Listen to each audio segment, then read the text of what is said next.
Are you trying to be persuasive with your speech introduction and the person is reading your introduction? That makes it super hard for you and me. So if you want to create a persuasive introduction, it really can't be about you. It has to be about the audience and what's in it for the audience. What are they truly going to walk away with at the end of your presentation?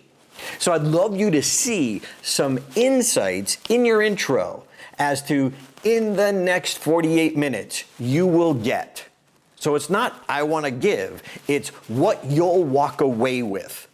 In your introduction, give us what's the problem, what's the solution you have, and what's the audience going to walk away with. See, if I'm getting ready to listen to you, so many people they read a bio, which is the most boring of. Somebody please get this over with. Get the speaker up there. If their intro is this boring, they're going to be boring, and it sets up the audience to disconnect from you, which hurts your ability to persuade.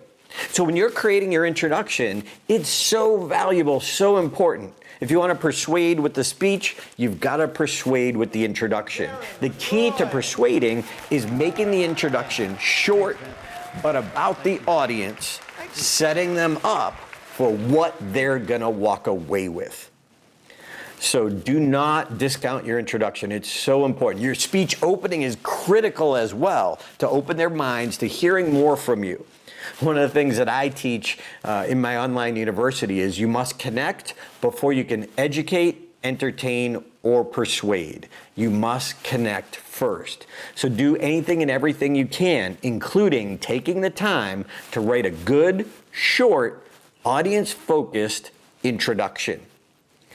If you want to know more about how to create an unforgettable presentation, check out my online university, stagetimeuniversity.com.